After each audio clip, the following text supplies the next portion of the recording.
ನಮಸ್ಕಾರ ವೀಕ್ಷಕರೇ. The federal ಕರ್ನಾಟಕಕ್ಕೆ ಸ್ವಾಗತ. ನಾನು ವಿಜಯ ಜನಹಳ್ಳಿ. ಮುಖ್ಯಮಂತ್ರಿ ಸಿದ್ದರಾಮಯ್ಯ ಅವರು ಮಂಡಿಸುತ್ತಿರುವಂತಹ ಬಜೆಟ್ಗೆ ಕ್ಷಣಗಣನೆ ಆರಂಭ ಆಗಿರುವಂತದ್ದು. 2026-27ನೇ ಸಾಲಿನ ಬಜೆಟ್ ನಲ್ಲಿ ಸಾಕಷ್ಟು ನಿರೀಕ್ಷೆಗಳಿರುವಂತದ್ದು. ಅದರಲ್ಲೂ ರೈತರ ಸಂಬಂಧಪಟ್ಟಂತೆ ಬಜೆಟ್ ನಲ್ಲಿ ರೈತರಿಗೋಸ್ಕರ ಏನ್ ಬಜೆಟ್ ನಲ್ಲಿ ಮಂಡನೆ ಮಾಡ್ತಾರೆ ಅನ್ನೋ ಸಂಬಂಧಪಟ್ಟಂತೆ ಸಾಕಷ್ಟು ನಿರೀಕ್ಷೆಗಳು ಇರುವಂತದ್ದು. ಈ ಸಂಬಂಧಪಟ್ಟಂತೆ ಈಗಾಗಲೇ ಕೂಡ ರೈತ ಮುಖಂಡರುಗಳು ಮುಖ್ಯಮಂತ್ರಿ ಸಿದ್ದರಾಮಯ್ಯ ಅವರಿಗೆ ಬಜೆಟ್ ನಲ್ಲಿ ಏನೇನು ಇರಬೇಕು ಅನ್ನೋ ಬಗ್ಗೆ ಮನವಿಯನ್ನು ಕೂಡ ಕೊಟ್ಟಿದ್ದಾರೆ. ಈ ಬಜೆಟ್ ನಲ್ಲಿ ರೈತರಿಗೆ ಏನೇನ್ ಬೇಕು, ಏನ್ ನಿರೀಕ್ಷೆಗಳಿದೆ, ಈ ಸಂಬಂಧಪಟ್ಟಂತೆ ಮಾತಾಡೋಕೆ ಕರ್ನಾಟಕ ರಾಜ್ಯ ರೈತ ಸಂಘದ ರಾಜ್ಯ ಗೌರವಾಧ್ಯಕ್ಷರಾದಂತ ಚಾಮರಸ ಮಾಲಿ ಪಾಟೀಲ್ ಅವರು ನಮ್ಮ ಜೊತೆ ಇದ್ದಾರೆ. ಸರ್, ಕಾರ್ಯಕ್ರಮಕ್ಕೆ ಸ್ವಾಗತ. ನಮಸ್ಕಾರ ಸರ್, ಈಗ ಬಜೆಟ್ ಸಾಕಷ್ಟು ಕುತೂಹಲ ಇರುವಂತದ್ದು. ಪ್ರತಿ ಬಾರಿ ಕೂಡ ರೈತರ ಜೊತೆ ಬಜೆಟ್ ಗಿಂತ ಮುಂಚೆ ಸಭೆಗಳನ್ನ ನಡೆಸ್ತಾರೆ, ಅವರ ಮನವಿಗಳನ್ನ ಅಥವಾ ಅವರ ಒಂದು ಬೇಡಿಕೆಗಳನ್ನ ಕೇಳ್ತಾರೆ. ಈ ಬಾರಿ ಬಜೆಟ್ ನಲ್ಲಿ ಯಾವ ರೀತಿ ಇರಬೇಕು ರೈತರಿಗೋಸ್ಕರ, ರೈತರ ವಿಚಾರಕ್ಕೆ ಸಂಬಂಧಪಟ್ಟಂತೆ ಸರ್? ಇವತ್ತು ರೈತರ ನಿರೀಕ್ಷಣೆಗಳು ಬಹಳಷ್ಟು ಇವೆ. ಆದ್ರ ನಿರೀಕ್ಷಣೆಗಳು ಕಾರ್ಯರೂಪಕ್ಕೆ ಬರೋದು ಬಹಳಷ್ಟು ಬರೀ ಕನಸಾಗಿ ಉಳಿತಿದೆ ಅನ್ನೋ ಭಾವನೆ ಇವತ್ತು ರೈತರಲ್ಲಿ ಮೂಡಿದೆ. ಯಾಕಂತಂದ್ರೆ ಹಿಂದಿನ ಅನೇಕ ಬಜೆಟ್ ಪೂರ್ವ ಸೆಷನ್ ನಲ್ಲಿ ಮುಖ್ಯಮಂತ್ರಿಗಳು ನಮ್ಮನ್ನು ಕರೆದು ಮಾತಾಡಿ ಎಲ್ಲ ಅಹವಾಲುಗಳನ್ನು ಸ್ವೀಕರಿಸಿದಾಗ ನಾವು ಹಲವಾರು ಬಹಳ ಪ್ರಮುಖ ಅಂಶಗಳನ್ನ ಮುಖ್ಯಮಂತ್ರಿ ಗಮನಕ್ಕೆ ತಂದ್ರು ಅದರಲ್ಲಿ ಕೆಲವೇ ಒಂದೆರಡು ಮಾತ್ರ ಬೆರಳೆಣಿಕೆಯಷ್ಟು ಮಾತ್ರ ಜಾರಿ ಆಗಿದೆ ಹೊರತು ಉಳಿದಂತೆ ಯಾವ ಜಾರಿ ಆಗಿಲ್ಲ. ವಿಶೇಷವಾಗಿ ಇವತ್ತು ಕರ್ನಾಟಕದಲ್ಲಿ ಉತ್ತರ ಕರ್ನಾಟಕ, ದಕ್ಷಿಣ ಕರ್ನಾಟಕದಲ್ಲಿ ಹಲವಾರು ಯೋಜನೆಗಳಿಗೆ, ಇವತ್ತು ರಸ್ತೆಗಳಿಗೆ, ಕೆರೆಗಳಿಗೆ, ಹಾಸ್ಪಿಟಲ್ ಕಟ್ಟಲಿಕ್ಕೆ, ರೈಲ್ವೆಗೆ, ಬೇರೆ ಬೇರೆ ಯೋಜನೆಗಳಿಗೆ ಏನು ಭೂಮಿಯನ್ನ ಸ್ವಾಧೀನಪಡಿಸಿಕೊಂಡರೆ ಅದಕ್ಕೆ ಇವತ್ತಿನವರೆಗೂ ಏನಂತಂದ್ರೆ ರೈತನಿಗೆ ಪರಿಹಾರ ಸಿಕ್ಕಿಲ್ಲ. ಒಂದ್ ಕಡೆಗೆ ಭೂಮಿನೂ ಕೈಯಲ್ಲಿಲ್ಲ, ಈ ಕಡೆ ಪರಿಹಾರನೂ ಬಂದಿಲ್ಲ. ಇದ್ರ ಬಗ್ಗೆ ಮೊನ್ನೆ ಮುಖ್ಯಮಂತ್ರಿಗಳ ಗಮನಕ್ಕೆ ತಂದಿದ್ದೀವಿ. ವಿಶೇಷವಾಗಿ ಸುಮಾರು ದಿವಸಗಳಿಂದ ಆಲ್ಮಟ್ಟಿ ಜಲಾಶಯ ನಿರ್ಮಾಣ ಆಗಿ ಎಷ್ಟು ವರ್ಷ ಆಯ್ತು, ತುಂಗಭದ್ರಾ ಜಲಾಶಯ ನಿರ್ಮಾಣ ಆಗಿ ಎಷ್ಟು ವರ್ಷ ಆಯ್ತು, ಆಮೇಲೆ ಕಾರಂಜ ಯೋಜನೆ, ಬೀದರ್ನಲ್ಲಿ ಕಾರಂಜ ಯೋಜನೆ ಜಾರಿಯಾಗಿ ಎಷ್ಟು ವರ್ಷ ಆಯ್ತು, ಇನ್ನೂ ಇದುವರೆಗಾಗಿ ಸರಿಯಾದ ಭೂ ಪರಿಹಾರ ಕೊಡ್ಲಿಕ್ಕೆ ಈ ಸರ್ಕಾರಕ್ಕಾಗಿಲ್ಲ. ರೈತರು ಹತಾಶರಾಗಿದ್ದಾರೆ. ಜೊತೆಗೆ ಏನಂತಂದ್ರೆ ಇವತ್ತು ನೀರಾವರಿ ಯೋಜನೆಗಳು ವಿಶೇಷವಾಗಿ ಉತ್ತರ ಕರ್ನಾಟಕದಲ್ಲಿ ಬಹಳಷ್ಟು ನಿರೀಕ್ಷೆ ಮಟ್ಟಕ್ಕೆ ಇವತ್ತಾಗಿಲ್ಲ.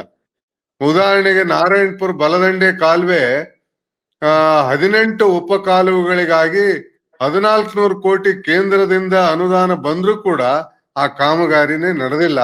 ಅರ್ಧಂಬರ್ಧ ಕೆಲಸ ಮಾಡಿ ಇವತ್ತು ನಿಲ್ಸ್ಬಿಟ್ಟಿದ್ದಾರೆ. ಎಲ್ಲ ಕಳಪೆ ಕೆಲಸ. ಕಳಪೆ ಬಗ್ಗೆ ನಾವು ದೂರು ಕೊಟ್ರೆ ಯಾರು ವಿಚಾರಣೆ ಮಾಡೋರೇ ಇಲ್ಲ. ಉದಾಹರಣೆ ನಿಮ್ಗೆ ಹೇಳ್ತೀನಿ, ವಿಜಯನಗರ ಅರಸರು ನಿರ್ಮಾಣ ಮಾಡಿದಂತ ನೀರಾವರಿ ಯೋಜನೆಗಳ ಆಧುನೀಕರಣಕ್ಕಾಗಿ 432 ಕೋಟಿ ರೂಪಾಯಿ ಏನಂದ್ರೆ ಏಷ್ಯನ್ ಡೆವಲಪ್ಮೆಂಟ್ ಬ್ಯಾಂಕ್ ಲಿಂದ ಸಾಲ ತಂದಿದೆ ನಮ್ ಸರ್ಕಾರ.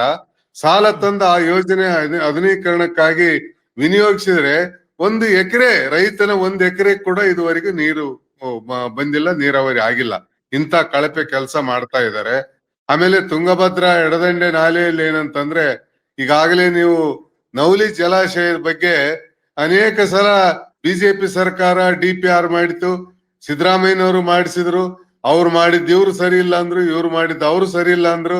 ಹೋದ್ ಸಲ ಬಜೆಟ್ ನಲ್ಲಿ 1,000 ಕೋಟಿ ಘೋಷಣೆ ಮಾಡಿದ್ರು, ಅದು ಅನುಷ್ಠಾನಕ್ಕೆ ಬರಲೇ ಇಲ್ಲ.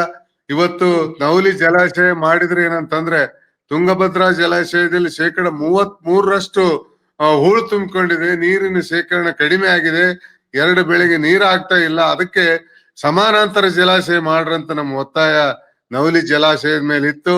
ಆದ್ರೆ ಆ ಜಲಾಶಯಕ್ಕೆ ಯಾರು ಇವತ್ತು ಏನಂತಂದ್ರೆ ಸರಿಯಾದ ರೀತಿಯಲ್ಲಿ ಸ್ಪಂದಿಸ್ತಾ ಇಲ್ಲ. ಬಿಜೆಪಿ ಸರ್ಕಾರ ಏನಂದ್ರೆ DPR ಮಾಡಿದ್ದನ್ನ ಇವ್ರು ಒಪ್ಲಿಲ್ಲ, ಇವ್ರು ಮಾಡಿದ್ದ ಅವ್ರು ಒಪ್ಲಿಲ್ಲ. ಇವ್ರು ಏನಂದ್ರೆ ಕರ್ನಾಟಕ ಸರ್ಕಾರ, ಆಂಧ್ರ ಮತ್ತು ತೆಲಂಗಾಣ ಸರ್ಕಾರದ ಜೊತೆಗೆ ಮಾತುಕತೆ ಮಾಡಿ ವ್ಯರ್ಥವಾಗಿ ಹರಿದು ಹೋಗ್ತಕ್ಕಂಥ ನೀರು, ಮಳೆಗಾಲದಲ್ಲಿ ಈ ವರ್ಷ ಸುಮಾರು ಕೃಷ್ಣಾ ನದಿ ಮತ್ತು ತುಂಗಭದ್ರಾ ನದಿಯಿಂದ 400 TMC ಅಷ್ಟು ನೀರು ಹರಿದು ಸಮುದ್ರಕ್ಕೆ ಹೋಗಿದೆ. ಆ ನೀರನ್ನ ಹಿಡಿದಿಟ್ಕೊಂಡ್ರೆ ಇಡೀ ಏನಂತಂದ್ರೆ ಉತ್ತರ ಕರ್ನಾಟಕದ ಬಹುತೇಕ ಭಾಗ ನೀರಾವರಿ ಆಗ್ಲಿಕ್ಕೆ ಸಾಧ್ಯತೆ ಐತೆ. ಆ ಕೆಲಸ ಇವತ್ತು ನಮ್ಮ ಸರ್ಕಾರಗಳು ಮಾಡ್ತಾ ಇಲ್ಲ. ಜೊತೆಗೆ ಏನಂತಂದ್ರೆ ಗ್ರಾಮೀಣ ಭಾಗದಲ್ಲಿ ರಸ್ತೆಗಳು ಹದಗೆಟ್ಟು ಹೋಗಿವೆ. ಈ ವರ್ಷ ವಿಪರೀತ ಮಳೆ ಆಗಿ ಏನಂದ್ರೆ 14 ಜಿಲ್ಲೆಗಳಲ್ಲಿ ಭಾರಿ ಮಳೆಯಿಂದ ರಸ್ತೆಗಳಂತೂ ನೋಡಕ್ ರೀತಿ ಇಲ್ಲ. ಯಾವ ಜಿಲ್ಲಾ ಪಂಚಾಯತಿ ಅವರು ಮಾಡ್ತಾ ಇಲ್ಲ, ಗ್ರಾಮ ಪಂಚಾಯತಿ ಅವರು ಮಾಡ್ತಾ ಇಲ್ಲ, ಶಾಸಕರುಗಳಂತೂ ಅವ್ರು ಕಣ್ಣೆತ್ತಿ ಸಹಿತ ನೋಡ್ತಾ ಇಲ್ಲ. ಇವೆಲ್ಲದಕ್ಕೂ ಇವತ್ತು ಹಣ ಬೇಕಾಗಿದೆ. ನಿರೀಕ್ಷೆಗಳು ಬಹಳಷ್ಟು ಇವೆ. ಇವತ್ತು ಹೊಲಗಳಿಗೆ ಹೋಗಂತ ರಸ್ತೆಗಳಿಲ್ಲ, ಗ್ರಾಮದಿಂದ ಗ್ರಾಮಕ್ಕೆ ಹೋಗಂತ ರಸ್ತೆಗಳಿಲ್ಲ. ಆಮೇಲೆ ತುಂಗಭದ್ರಾ ಎಡದಂಡೆ ನಾಲೆಯಲ್ಲಿ ಇವತ್ತು ಗೇಟ್ ಶಿಥಿಲೀಕರಣ ಆದದ್ದು ದೊಡ್ಡ ಸುದ್ದಿ ಆಯ್ತು. ಅದಕ್ಕೇನಂತಂದ್ರೆ ಇನ್ನ ಸರಿಯಾದ ರೀತಿಯಲ್ಲಿ ಅನುದಾನ ಸಿಕ್ಕಿಲ್ಲ. ಮತ್ತು 18 ಸ್ಟ್ರಕ್ಚರ್ಗಳು, ಅಕ್ವಿಡೇಟು, ಸಿಡಿಗಳು, ಬ್ರಿಡ್ಜ್ಗಳು ಎಲ್ಲ ಶಿಥಿಲಾಗಿ ಹೋಗ್ಯಾವ. ಅದೇನಾದ್ರೂ ಹೊಡೆದ್ರೆ ಇಡೀ ಏನಂತಂದ್ರೆ 6 ಲಕ್ಷ ಎಕರೆಗೆ ನೀರಾವರಿ ಆಗ್ತಕ್ಕಂತ ಯೋಜನೆ ಸಂಪೂರ್ಣ ವಿಫಲ ಆಗ್ತದೆ. ಆ ಕಾರಣಕ್ಕಾಗಿ ನೀರಾವರಿಗೆ ಒತ್ತು ಕೊಡಬೇಕು. ಮತ್ತು ಏನಂದ್ರೆ ಭೂ ಸ್ವಾಧೀನ ಮಾಡಿಕೊಂಡ ರೈತರಿಗೆ ಹಣ ಕೊಡಬೇಕು ಅನ್ನೋದು ನಮ್ಮ ಪ್ರಮುಖ ಒತ್ತಾಯ. ಇನ್ನು ಹಲವಾರು ಬೇಡಿಕೆಗಳಿವೆ. ಆದ್ರೆ ಈ ಸರ್ಕಾರ ಮೊನ್ನೆ ನಾವು ಮಾತಾಡಿದ್ದು ನೋಡಿದ್ರೆ ಯಾವಾಗ ಉತ್ತರ ಕೊಡದಂಗೆ ಹೋದ್ರು ಮುಖ್ಯಮಂತ್ರಿಗಳು. ನಮ್ಮ ಅಹವಾಲು ಸ್ವೀಕಾರ ಮಾಡಿದ್ರು. ಸರ್, ಈಗ ಅನೇಕ ಪ್ರತಿ ಸರಿ ಸರ್ ಪ್ರತಿ ಸರಿ ಪಾಟೀಲ್ ಸರ್ ಪ್ರತಿ ಸರಿ ಬಜೆಟ್ಗಿಂತ ಮುಂಚೆ ಪ್ರತಿ ಬಾರಿ ಬಜೆಟ್ಗಿಂತ ಮುಂಚೆ ರೈತರ ಜೊತೆ ಸಭೆಯನ್ನ ನಡೆಸ್ತಾರೆ, ರೈತ ಮುಖಂಡರ ಜೊತೆ ಸಭೆ ನಡೆಸ್ತಾರೆ, ನಿಮ್ದೇನಿದೆ ಹೇಳಿ ಅಂತಾರೆ. ಅವೆಲ್ಲವೂ ಕೂಡ ಹೇಳಿದ ನಂತರ ಬಜೆಟ್ ಎಲ್ಲ ಅದು ಬರುತ್ತಾ? ಯಾಕಂದ್ರೆ ಸುಮ್ನೆ ಕೇವಲ ಫಾರ್ಮಾಲಿಟೀಸ್ಗೋಸ್ಕರ, ಸುಮ್ನೆ ಏನೋ ತೋರ್ಪಡೆಗೋಸ್ಕರ ಸಭೆ ನಡೆಸಿ ಹೋಗೋದಂತ ಅಷ್ಟೇ ಅಲ್ಲ. ರೈತರ ಅಹವಾಲು ರೈತರ ಮನವಿ ಸ್ವೀಕರಿಸಿದ ನಂತರ ಬಜೆಟ್ ಎಲ್ಲ ಅದನ್ನ ಮಾಡ್ಬೇಕಲ್ವಾ? ಮಾಡ್ಬೇಕು. ಈಗ ನಾವಲ್ದೆ ಅನೇಕ ಸಂಘ ಸಂಸ್ಥೆಗಳ ಮುಖಂಡರು ಕೂಡ ಬಂದಿದ್ರು. ನಾವು ಲಿಖಿತವಾಗಿ ಕೊಟ್ಟಿದೀವಿ, ಮಾತಾಡಿದೀವಿ. ಆದ್ರೆ ಆ ಬಜೆಟ್ ನಲ್ಲಿ ಬಂದಂತ ಅಭಿಪ್ರಾಯಗಳು ಕೆಲವು ಒಂದೆರಡು ಯಾವ್ದೋ ಮಾಡ್ತಾರೆ ಹೊರತು ಉಳಿದದ್ ಯಾವೋ ಆಗಿಲ್ಲ, ಕಾರ್ಯರೂಪಕ್ಕೆ ಬಂದಿಲ್ಲ. ಉದಾಹರಣೆಗೆ ಬೀಜ ಅಂದ್ರೆ ವ್ಯವಸಾಯಕ್ಕೆ ಬಹಳ ಮುಖ್ಯವಾದಂತದ್ದು ಬೀಜ. ಇವತ್ತು ಬೀಜೋತ್ಪಾದನೆ ಏನಂದ್ರೆ ಬಹುರಾಷ್ಟ್ರೀಯ ಕಂಪನಿಗಳಿಗೆ ಹೋಗಿ ರೈತರಿಗೆ ದುಬಾರಿ ಬೆಲೆ ಕೊಟ್ಟು ಬೀಜ ಖರೀದಿ ಮಾಡಂತ ಪರಿಸ್ಥಿತಿ ನಿರ್ಮಾಣ ಆಗಿದೆ. ನಮ್ಮ ಒತ್ತಾಯ ಏನಂದ್ರೆ ರೈತನಿಗೆ ಬೀಜೋತ್ಪಾದನೆ ಮಾಡ್ಲಿಕ್ಕೆ ಸಹಾಯ ಮಾಡ್ರಿ, ನೀವು ಅದಕ್ಕೆ ಉತ್ತೇಜನ ಕೊಡ್ರಿ, ಅದನ್ನ ಕೊಡ್ರಿ. ಮತ್ತು ಬೀಜದ ಸಂಶೋಧನೆಗೆ ಏನಂತಂದ್ರೆ ಯೂನಿವರ್ಸಿಟಿಗಳಿಗೆ ಒತ್ತಾಯ ಕೊಡ್ರಿ ಅಂತಂದ್ರೆ ಅದನ್ನ ಇವತ್ತು ಮಾಡಕ್ ತಯಾರಿಲ್ಲ. ಯಾಕಂದ್ರೆ ವರ್ಲ್ಡ್ ಬ್ಯಾಂಕ್ಲಿಂದ ಇವ್ರು ಸಾಲ ತರ್ತಾರಲ್ಲ, ಅಲ್ಲಿ ಕಂಡೀಷನ್ ಹಾಕ್ತಾರೆ ಬಹುರಾಷ್ಟ್ರೀಯ ಕಂಪನಿಗಳಿಗೆ ನೀವು ಮಹತ್ವ ಕೊಡ್ಬೇಕಂತೇಳಿ. ಹಿಂಗಾಗಿ ಇವತ್ತು ಆಡಳಿತ ನಡೆದೆಲ್ಲ ಅವ್ರದೇ ಆಗಿದೆ. ಇವರು ನಾಮಕೆ ವಾಸ್ತೆ ಏನಂದ್ರೆ ರೈತರನ್ನ ಕರೆದು ಮಾತಾಡಿದೀವಿ ಅನ್ನೋ ಒಂದು ತೆವಲಿಗೆ ಇವ್ರು ನಮ್ಮನ್ನ ಕರೆದು ಮಾತಾಡ್ತಾರೆ, ಒಂದಿಷ್ಟು ಟಿಫನ್ ಕೊಡ್ತಾರೆ, ಟೀ ಕೊಡಿಸ್ತಾರೆ, ಕಳಿಸ್ತಾರೆ ಅಷ್ಟೇ ಹೊರತು ಅದು ಕಾರ್ಯರೂಪಕ್ಕೆ ಬಂದಿಲ್ಲ.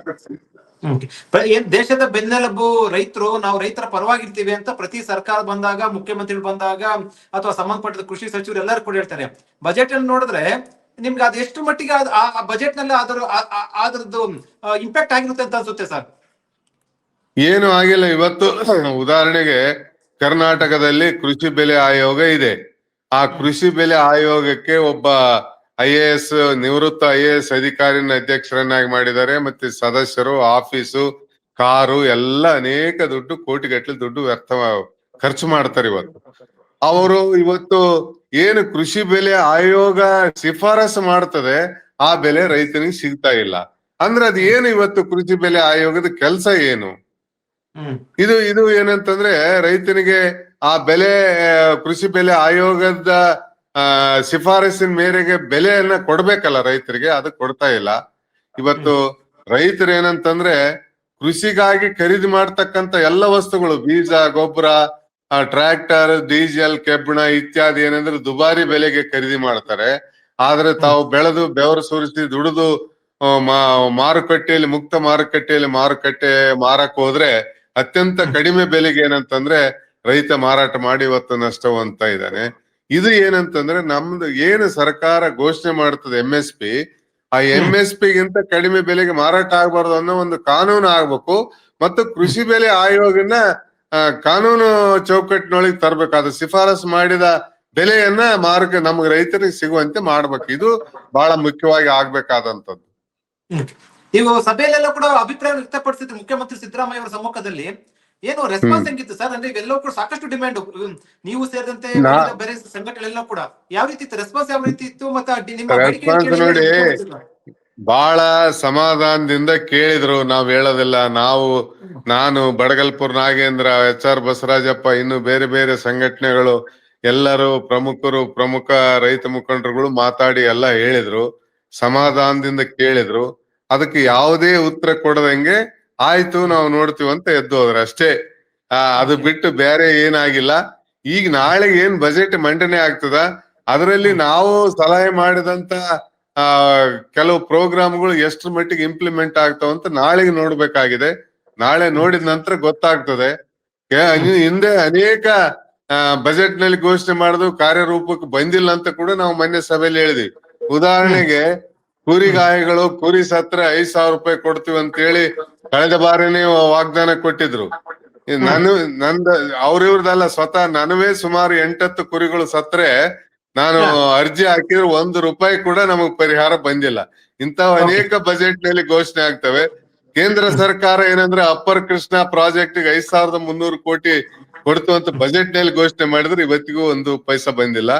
ಬಜೆಟ್ ಏನಂತಂದ್ರೆ ಕಾರ್ಯರೂಪಕ್ಕೆ ಬರ್ಬೇಕು, ಎಷ್ಟ್ರ ಮಟ್ಟಿಗೆ ಕಾರ್ಯರೂಪಕ್ಕೆ ಬರ್ತದೆ ಅನ್ನೋದ್ರ ಮೇಲೆ ಬಜೆಟ್ ನಾವು ನಿರೀಕ್ಷಣೆ ಮಾಡ್ತೀವಿ. ನಾಳೆಗೆ ನೋಡ್ತೀವಿ ಏನೇನು ನಾವು ಹೇಳಿದ್ವಿ, ಏನ್ ಮಾಡ್ತಾರೋ ಏನಿಲ್ಲ ಅನ್ನೋದು ನೋಡಿ ನಾವು ಪ್ರತಿಕ್ರಿಯೆಯನ್ನ ಕೊಡ್ತೀವಿ.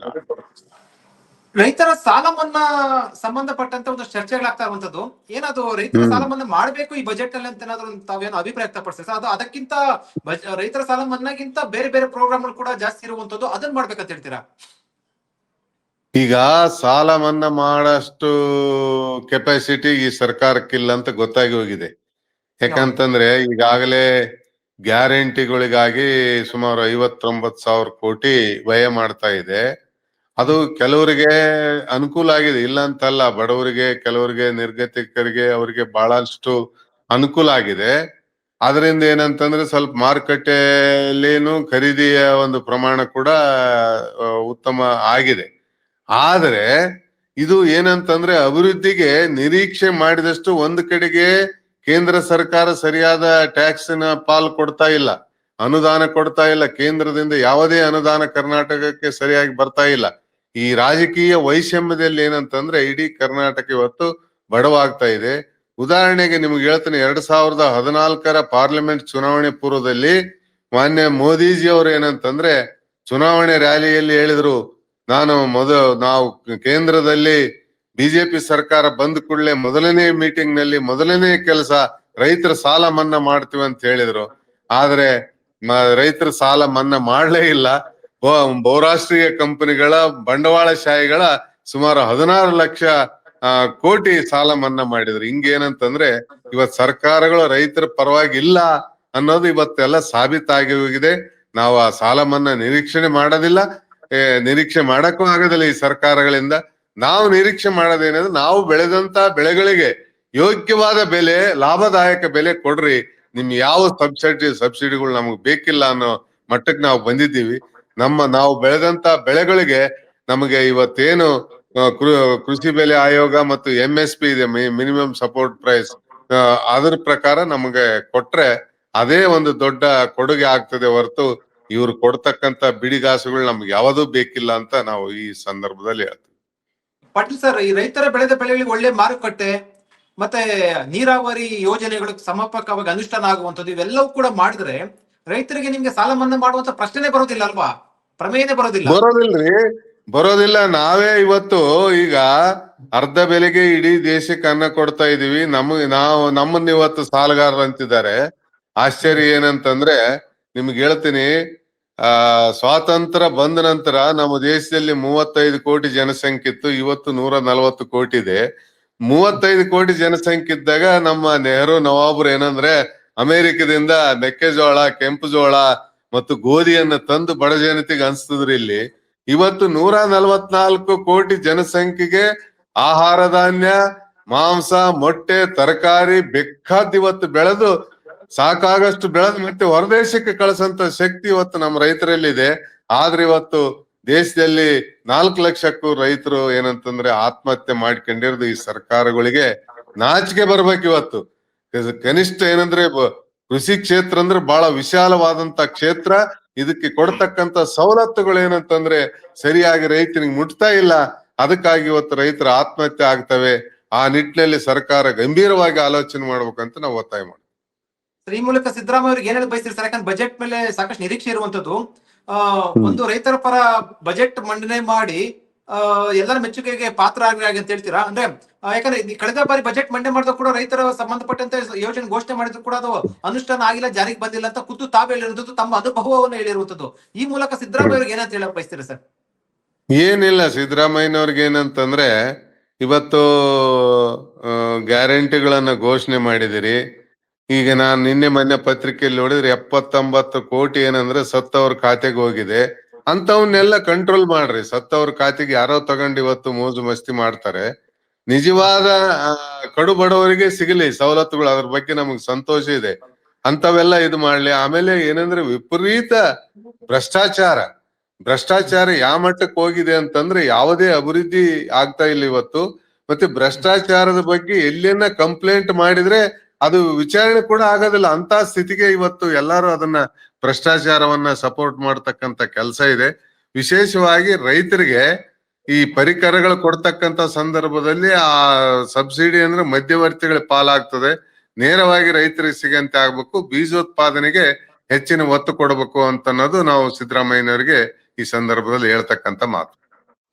ನೀವು ನಿರೀಕ್ಷೆ ಮಾಡದ ರೀತಿಯಲ್ಲಿ ರೈತರಿಗೆ ಈ ಬಜೆಟ್ ನಲ್ಲಿ ಕಾರ್ಯಕ್ರಮಗಳು ಅನುಷ್ಠಾನ ಆಗ್ಲಿಲ್ಲ, ಅಂದ್ರೆ ಘೋಷಣೆ ಆಗ್ಲಿಲ್ಲ ಅಂತಂದ್ರೆ ಬಹಳ ನಿರಾಸೆ ಆಗುತ್ತಲ್ವ ರೈತರಿಗೆ ಇಡೀ ರಾಜ್ಯಾದ್ಯಂತ?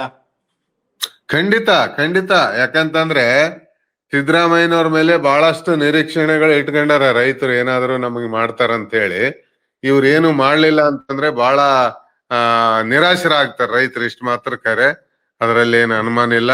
ಇವತ್ತು ಗ್ರಾಮೀಣ ಭಾಗ ಏನಂತಂದ್ರೆ ಸಂಪೂರ್ಣ ಸವಲತ್ತಿನಿಂದ ವಂಚಿತವಾಗಿದೆ. ಗ್ರಾಮೀಣ ಭಾಗಕ್ಕೆ ಹೆಚ್ಚು ಒತ್ತು ಕೊಡ್ಬೇಕು. ಕೃಷಿ ಕೂಲಿಕಾರರಿಗೆ ಏನಂತಂದ್ರೆ ಗುಳೆ ಹೋಗದಂಗೆ ನೋಡಿಕೊಳ್ಳಂತ ಒಂದು ಶಕ್ತಿ ಇವತ್ತು ತಂದು ಕೊಡ್ಬೇಕು. ಅದು ಏನಂತಂದ್ರೆ ಇವತ್ತು ಬರೀ ಉದ್ಯೋಗ ಖಾತ್ರಿ ಮಾಡೋದ್ರಿಂದ ಏನು ಅಂತ ದೊಡ್ಡ ಇದಾಗೋದಿಲ್ಲ.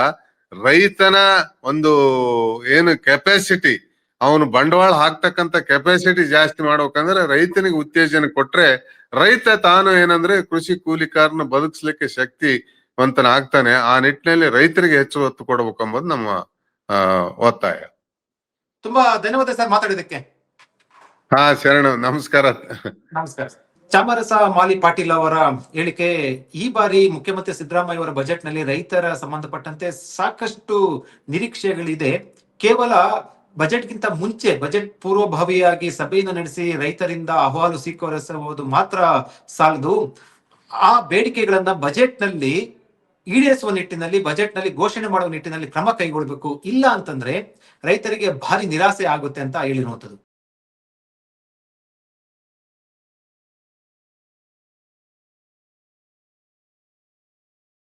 ಹೆಚ್ಚಿನ ಸುದ್ದಿ ಅಪ್ಡೇಟ್ಗೆ ಈಗಲೇ the federal Karnataka YouTube page ಅನ್ನು ಸಬ್ಸ್ಕ್ರೈಬ್ ಮಾಡಿ.